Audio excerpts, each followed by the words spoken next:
तो दोस्तों शुरू करते हैं ये कोर्स। सबसे पहले मैं कोर्स की आउटलाइन बता देता हूँ कि कोर्स की आउटलाइन में कौन-कौन से मॉड्यूल होंगे और क्या-क्या हम कवर करेंगे इस कोर्स में। सबसे पहले इस कोर्स में मॉड्यूल नंबर 1 में होगी इंट्रोडक्शन ऑफ डिजिटल मार्केटिंग। छोटा सा ही होगा, सिर्फ बेसिक इंट्रोडक्शन होगी। मॉड्यूल नंबर 2 में होगा importance of digital marketing. Module number 3 में होगी types of digital marketing. Module number 4 cover करेंगे market research and buyers persona. किसी भी प्रोडक्ट की डिजिटल मार्केटिंग करने से पहले हमें मार्केट रिसर्च और बायर पर्सोना जरूरी है, बहुत ज़रूरी है। अगर हमने अपने प्रोडक्ट की मार्केट रिसर्च नहीं की है और बायर्स पर्सोना नहीं बनाया, मीन्स कि मेरा प्रोडक्ट कौन खरीदने वाला होगा, मेरा कस्टमर किस तरह का होगा, तो वो अगर हमने डिसाइड नहीं किया है तो डिजिटल मार्केटिंग में सक्सेस होना काफ़ी मुश्किल है। मॉड्यूल नंबर 5 में होगा बिल्डिंग ऑसम वेबसाइट्स, कि हम कैसे ब्यूटीफुल ऑसम वेबसाइट्स बना सकते हैं। मॉड्यूल नंबर 6 में होगा search engine optimisation. Module number 7 में होगा search engine marketing. Module number 8 में होगा ईमेल मार्केटिंग। मॉड्यूल नंबर 9 में होगा कॉपी राइटिंग। मॉड्यूल नंबर 10 में होगा एफिलिएट मार्केटिंग। मॉड्यूल नंबर 11 में होगा कंटेंट मार्केटिंग। मॉड्यूल नंबर 12 में होगा गूगल एल्गोरिदम। थोड़ा सा कॉम्प्लेक्स है, इसको गूगल एल्गोरिदम को क्रैक करना काफ़ी मुश्किल है, लेकिन फिर भी हम समझने की कोशिश करेंगे कि गूगल एल्गोरिदम वर्क कैसे करता है। मॉड्यूल नंबर 13 में होगा कीवर्ड रिसर्च। मॉड्यूल नंबर 14 में होगा गूगल एड्स। मॉड्यूल नंबर 15 में होगा social media marketing. Module number 16 में होगा गूगल एनालिटिक्स। मॉड्यूल नंबर 17 में होगा गूगल एडसेंस। मॉड्यूल नंबर 18 में होगा सेल्स फनल। मॉड्यूल नंबर 19 में होगा conversion rate optimisation. Module number 20 में होगा digital marketing tools. Module number 21 में कवर करेंगे ऐप मार्केटिंग के बारे में, कि आप ऐप की मार्केटिंग कैसे कर सकते हो, उसकी इंस्टॉल्स कैसे बढ़ा सकते हो। मॉड्यूल नंबर 22 में बात करेंगे हम HTML language and CSS language की। वो लैंग्वेजेस जो बेसिक हैं, जहाँ से कोडिंग शुरू होती है, तो हम कोडिंग थोड़ा सा सीखेंगे कि कैसे कोडिंग करके आप अच्छे पेजेस बना सकते हो, कैसे आप कंटेंट क्रिएट कर सकते हो। मॉड्यूल नंबर 23 में हम पढ़ेंगे वेबसाइट के पेज स्पीड के बारे में, कि पेज स्पीड इतना इंपॉर्टेंट क्यों है। मॉड्यूल नंबर 24 में अट्रैक्टिव ग्राफिक्स आप कैसे बना सकते हो। मॉड्यूल नंबर 25 में हम बात करेंगे कोर्स सर्टिफिकेशन के बारे में और गूगल सर्टिफिकेशन के बारे में, और वहाँ पे हम इस कोर्स को ख़त्म करेंगे और फीडबैक लेंगे आपसे। तो शुरू करते हैं मॉड्यूल नंबर 1 से, introduction of digital marketing. Digital marketing है क्या? डिजिटल मार्केटिंग समझने के लिए उससे पहले आपको मार्केटिंग के बारे में समझना पड़ेगा। जब कोई कंपनी एडवर्टाइजिंग करती है अपने प्रोडक्ट्स की, सर्विसेज की अवेयरनेस बढ़ाने के लिए, उसको मार्केटिंग कहा जाता है। ये मार्केटिंग एडवर्टाइजिंग उस कंपनी को पोटेंशियल कस्टमर तक पहुंचने में हेल्प करती है। पोटेंशियल कस्टमर इसलिए कहते हैं क्योंकि अभी वो कस्टमर हुआ नहीं है, उसे अभी वो लगता है कि वो बाय कर सकता है, बट अभी कस्टमर हुआ नहीं है, तो उसको पोटेंशियल कस्टमर कहते हैं, पोटेंशियल बायर भी कहते हैं। तो व्हाट इज डिजिटल मार्केटिंग? तो जब कोई कंपनी अपनी एडवर्टाइजिंग मार्केटिंग करने के लिए डिजिटल चैनल का यूज करती है, तो वो डिजिटल मार्केटिंग कहलाती है। अब डिजिटल टेक्नोलॉजीज क्या क्या हो सकती हैं? वो गूगल सर्च हो सकती है, वो सोशल मीडिया हो सकता है, Facebook, Instagram, Twitter, LinkedIn, TikTok, YouTube. तो कोई भी डिजिटल चैनल जहां पे कंपनी एडवर्टाइजिंग करती है अपनी प्रोडक्ट और सर्विसेज के बारे में, तो उस चैनल के थ्रू की गई मार्केटिंग को हम डिजिटल मार्केटिंग कहते हैं, जहां पे प्योरली डिजिटल चैनल का यूज किया जाता है। मॉड्यूल नंबर 2 में इंपॉर्टेंस क्या है डिजिटल मार्केटिंग की। यहाँ पे मैंने traditional marketing versus digital marketing दो सिनेरियो दिखाए हैं कि ट्रेडिशनल मार्केटिंग और डिजिटल मार्केटिंग को कैसे डिफरेंशिएट करता है और बेनिफिट्स क्या हैं डिजिटल मार्केटिंग के। ट्रेडिशनल मार्केटिंग में क्या होता है, मुझे अपनी टारगेट ऑडियंस तक पहुंचने में थोड़ी डिफिकल्टी होती है। डिजिटल मार्केटिंग में ईजी रहता है टारगेट ऑडियंस तक पहुंचना, अगर हम उन टूल्स को सही से यूज करें तो हम अपने पोटेंशियल कस्टमर तक इजीली पहुंच सकते हैं। ट्रेडिशनल मार्केटिंग में जो कैंपेन्स होते हैं वो काफ़ी अनमैनेज्ड होते हैं, क्योंकि उनकी जो कॉस्ट होती है वो एक बार फिक्स कॉस्ट होती है और उसकी मेजरमेंट हम नहीं कर सकते कि मैंने उस पर्टिकुलर कैंपेन मतलब हम जो भी एडवर्टाइजिंग का चलाते हैं, तो एडवर्टाइजिंग कैंपेन में क्या होता है, मैंने पैसा तो लगाया लेकिन अब मैं मेजर नहीं कर पा रहा कि ये उस पर्टिकुलर मार्केटिंग से आया है या किसी और के थ्रू ये कस्टमर मेरे पास आया है। तो डिजिटल मार्केटिंग में क्या होता है, यहाँ पे इजी एंड ऑप्टिमाइज्ड कैंपेन होते हैं, मैनेज करना इजी होता है। मैं एक एक चीज ट्रैक कर सकता हूँ कि ये कस्टमर मेरे पास फेसबुक से आया है, ये कस्टमर गूगल से आया है, ये कस्टमर मेरे पास ट्विटर से आया है, या ये कस्टमर यूट्यूब से आया है, या ये कस्टमर किसी रेफरेंस से आया है। मैंने कोई कैंपेन चलाया था जहाँ पे मैंने कूपन्स दिए थे, कूपन फ्री में बांटे थे, क्या ये वहाँ कूपन से आया है। तो इसमें हर एक चीज ट्रैक की जा सकती है, मैनेज किया जा सकता है, ऑप्टिमाइज किया जा सकता है। ट्रेडिशनल मार्केटिंग एक्सपेंसिव होती है, जहां पे मेरी वन टाइम फिक्स कॉस्ट होती है, फिर मेरी रेगुलर कॉस्ट होती है। डिजिटल मार्केटिंग में मेरी फिजिकल कॉस्ट खत्म हो जाती है, क्योंकि ट्रेडिशनल मार्केटिंग में मुझे जैसे ब्रोशर प्रिंट करना है और वो प्रिंट की कॉस्ट भी ऐड हो जाती है। मान लो मुझे होर्डिंग लगानी है, अब होर्डिंग का जो क्रिएटिव होगा वो उसकी सबकी फिजिकल कॉस्ट भी ऐड हो जाएगी मेरे पास। डिजिटल मार्केटिंग में कोई भी फिजिकल कॉस्ट नहीं होती, क्योंकि फिजिकल कोई कुछ भी फिजिकल जैसा होता ही नहीं है, सब कुछ डिजिटल ही होता है। ट्रेडिशनल मार्केटिंग में लिमिटेड रीच रहती है, जैसे मान लो मैंने कहीं रोड के किनारे कोई होर्डिंग लगा दी है, या मैंने किसी शॉप पे अपना ऐड लगा दिया है, तो जो उस शॉप पे आएगा वही मेरी ऐड देखेगा, या उस रोड से जो जाएगा जहां पे मैंने होर्डिंग लगाई थी, बोर्ड लगाया था, वही मेरी ऐड देखेगा। लेकिन डिजिटल मार्केटिंग में क्या है, मैं मोबाइल से कस्टमर की जेब में पहुंच गया हूँ, कस्टमर के हाथ में पहुंच गया हूँ। तो अगर कस्टमर का उस पर्टिकुलर मेरे प्रोडक्ट में, यानी कि जो प्रोडक्ट आप सेल कर रहे हो उस प्रोडक्ट में कस्टमर का इंटरेस्ट है, तो उसको वो ऐड दिखेगी। अगर उसका इंटरेस्ट नहीं है तो उसको वो ऐड नहीं दिखेगी। ट्रेडिशनल मार्केटिंग नॉन वर्सेटाइल होती है, यहाँ पे बड़ी रिजिड होती है, इसको अपने अकॉर्डिंग मॉडिफाई नहीं कर सकते, अपने अकॉर्डिंग यूज नहीं कर सकते। डिजिटल मार्केटिंग हाईली वर्सेटाइल होती है, उसको मॉडिफाई किया जा सकता है, बहुत ही ज्यादा चेंजेस किए जा सकते हैं, अपने अकॉर्डिंग उसको यूज किया जा सकता है। ट्रेडिशनल मार्केटिंग में कम्युनिकेशन होता है वो स्लो होता है, काफी स्लो कम्युनिकेशन जाता है। डिजिटल मार्केटिंग में कम्युनिकेशन काफी फास्ट होता है, मुझे काफी जल्दी रिजल्ट्स मिलने लगते हैं, और मैं वहां पे, जैसे मैंने पहले कहा कि मैं ऑप्टिमाइज भी कर पाता हूं वहां पे। तो मॉड्यूल नंबर 3 में हम बात करते हैं टाइप्स और कैटेगरीज ऑफ डिजिटल मार्केटिंग, कि डिजिटल मार्केटिंग के टाइप्स क्या हैं, कैटेगरीज क्या हैं। सबसे main category search engine optimisation, number 2 पे सर्च इंजन मार्केटिंग, नंबर 3 पे सोशल मीडिया मार्केटिंग, नंबर 4 पे कंटेंट मार्केटिंग और ईमेल मार्केटिंग, नंबर 5 पे कॉपीराइटिंग, नंबर 6 पे एफिलिएट मार्केटिंग, नंबर 7 पे गूगल एनालिटिक्स या वेब एनालिटिक्स।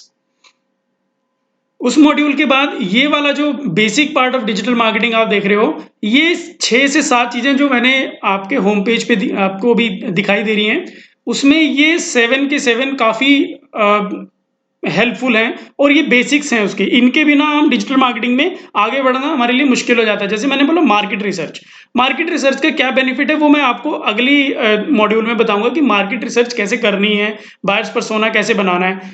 यहाँ पे मैं सिर्फ ब्रीफ दे रहा हूँ आपको। मार्केट रिसर्च किए बिना मुझे ये नहीं पता चल सकता कि मेरी टारगेट ऑडियंस कौन होगी।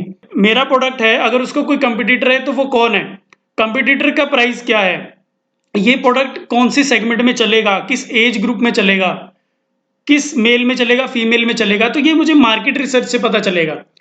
बायर्स पर्सोना वो होता है जहां पे, ये सिर्फ एक थ्योरी है, यहां पे ये डिसाइड किया जाता है कि मेरा कस्टमर कौन होगा। मतलब जैसे कि वो मेल होगा, फीमेल होगा, वो किस एज ग्रुप का होगा, वो मैरिड होगा, अनमैरिड होगा। तो ये बायर्स पर्सोना से हम क्रिएट करते हैं एक फिक्शनल पर्सन, कि वो मेरा बायर वो होगा, वो किस तरह का, कहाँ का रहने वाला होगा, उसकी इनकम ग्रुप क्या होगी। तो ये सब चीजें बायर्स पर्सोना हम क्रिएट करते हैं एक पर्टिकुलर प्रोडक्ट के लिए। इसके बारे में भी हम डिटेल वीडियो है, और बायर्स पर्सोना के बारे में डिटेल में बात करेंगे। Number 3, keyword research. अब कीवर्ड रिसर्च भी बहुत इंपॉर्टेंट पार्ट है।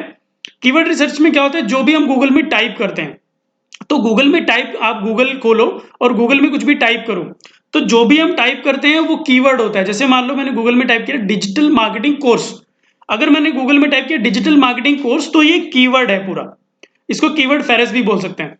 तो कीवर्ड रिसर्च करनी बहुत जरूरी है, क्योंकि गूगल में जाके मैं कीवर्ड प्लानर में जाके ये प्लान कर सकता हूं कि सबसे ज्यादा किस तरह का कीवर्ड रिसर्च किया जा रहा है मेरे प्रोडक्ट के रिलेटेड। मेरा प्रोडक्ट है डिजिटल मार्केटिंग कोर्स। अब डिजिटल मार्केटिंग कोर्स पे मैंने रिसर्च की है कि डिजिटल मार्केटिंग कोर्स पे कितनी सर्चेस गूगल में आती हैं। डिजिटल मार्केटिंग कोर्स पे 1.2 मिलियन सर्चेस पर मंथ आती हैं, यानी कि 12 लाख सर्चेस पर मंथ आती हैं। तो ये रिसर्च करनी आपको बहुत जरूरी है कि आपका जो प्रोडक्ट है उसको लोग गूगल पे सर्च करते हैं या नहीं करते हैं। अगर करते हैं तो कौन सा कीवर्ड यूज करते हैं। जैसे मान लो मैं अमेजोन पे जाता हूं, मैं अमेजोन पे जाके मुझे मोबाइल फोन यूज लेना है, और वो मोबाइल फोन लेट्स से वो सोनी ब्रांड है या वो वीवो ब्रांड है, तो मैं अब जाके अमेजोन में टाइप करूंगा वीवो मोबाइल फोन्स, या पर्टिकुलर मॉडल नंबर मुझे पता होगा तो मैं मॉडल नंबर टाइप करूंगा, तो वो एक कीवर्ड हो गया। तो उस कीवर्ड पे रिसर्च करनी काफी जरूरी है। नंबर 4 में बेसिक वेबसाइट वर्किंग, कि बेसिक वेबसाइट की वर्किंग क्या है। ये कोडिंग से सेपरेट पार्ट है कि डोमेन क्या होता है, होस्टिंग क्या होती है, सर्वर क्या होते हैं, लोकल सर्वर क्या होता है, वेब सर्वर क्या होता है, सीडीएन क्या है, सीडीएन भी काफी इंपॉर्टेंट पार्ट है, एफटीपी क्या है, एफटीपी भी बहुत इंपॉर्टेंट पार्ट है, वेबसाइट की सिक्योरिटी क्या है, वेबसाइट की स्पीड के क्या बेनिफिट्स हैं और क्यों फास्ट स्पीड वेबसाइट की होनी चाहिए। क्या आप कभी ऐसा चाहोगे कि आप किसी वेबसाइट पे जाओ और उसका पेज ही ना खुले? अगर वो नहीं खुलेगी तो आप क्या करोगे, बैक पे क्लिक करोगे और वो वेबसाइट बंद कर दोगे, कुछ और खोलोगे। तो वेबसाइट स्पीड का भी काफी इसके यहाँ पे इंपॉर्टेंस है। Number 5, sales funnel and conversion rate optimisation. अब सेल्स फनल हमें क्यों चाहिए? कोई भी जब भी हम प्रोडक्ट सेल करते हैं, वो चाहे हम ऑफलाइन सेल करें या हम ऑनलाइन सेल करें, वो सेल्स फनल के थ्रू ही होता है। तो सेल्स फनल का मैं नेक्स्ट स्लाइड में बात करूंगा। और कन्वर्जन रेट ऑप्टिमाइजेशन क्या है? कन्वर्जन रेट ऑप्टिमाइजेशन वो है कि मैं कितना पैसा खर्च कर रहा हूं और उसके बदले मुझे कितनी रिटर्न आ रही है। तो इसको मैंने ऑप्टिमाइज कैसे करना है, यानी मैंने खर्चा कम करते जाना है और मैंने सेल्स बढ़ानी है, यानी कि मैंने उसको ऑप्टिमाइज कर लिया। स्टार्टिंग में क्या होगा, मैं पैसा ज्यादा खर्च कर रहा हूँ, मुझे सेल कम आ रही होगी, तो उसी को हम धीरे धीरे ऑप्टिमाइज करते हैं, देखते हैं कि कहाँ पे हमारा एडवर्टाइजिंग वेस्ट हो रहा है। तो एडवर्टाइजिंग को वेस्ट खत्म करके हम कन्वर्जन रेट पे ऑप्टिमाइजेशन करते हैं, ताकि पैसा कम खर्च हो और रिटर्न्स ज्यादा मिले, यानी सेल्स ज्यादा मिले।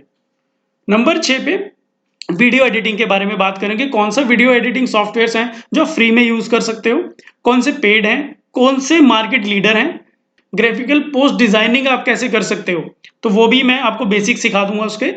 नंबर 7 में बेसिक्स ऑफ कंटेंट क्रिएशन। जैसे मैंने कहा है कि बिना कंटेंट के कोई डिजिटल मार्केटिंग नहीं होती, सब कुछ बेस्ड कंटेंट पे ही होता है। हम टीवी पे भी कोई ऐड देखते हैं, सबसे ज्यादा याद हमें कौन सी ऐड रहती है जिसमें कुछ अलग यूज किया होता है, स्टोरी लाइन ऐसी होती है, उसमें सलमान खान होता है, शाहरुख खान होता है, आमिर खान होता है, कोई भी बड़ा स्टार हो सकता है, कोई भी बड़ा क्रिकेटर हो सकता है, लेकिन वो याद हमें इसलिए रहता है क्योंकि उन्होंने कुछ ऐसी स्टोरी लाइन यूज की होती है जो अलग होती है, तो वो कंटेंट होता है, उस कंटेंट की ही वैल्यू है।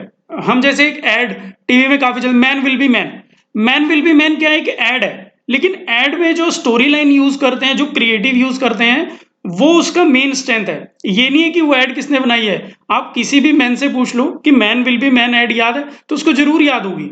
तो इसी में कंटेंट में ही पावर है, आप कौन सा चैनल यूज कर रहे हो वो बात की बात है।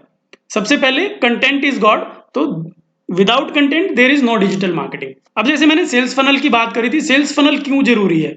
हर कस्टमर का एक साइकिल होता है, और चाहे वो ऑफलाइन सेल करो या आप ऑनलाइन सेल करो, चाहे आप शॉप पे सेल करो या आप ऑनलाइन ई कॉमर्स वेबसाइट के थ्रू सेल करो, कस्टमर का साइकिल यही रहेगा।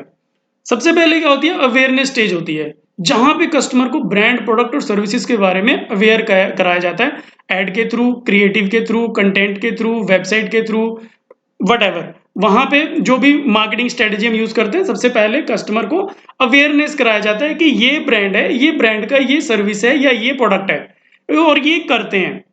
तो सबसे पहले अवेयरनेस स्टेज होती है। जब मैं शॉप पे भी कुछ प्रोडक्ट खरीदने जाता हूं, वहां पे या तो मैंने उसकी कहीं पे ऐड देखी होती है या वो शॉप वाला मुझे बोलते हैं कि ये नया प्रोडक्ट आया, आप यूज करके देखो, तो ये अवेयरनेस स्टेज होती है। दूसरे नंबर पे आती है कंसीडरेशन स्टेज।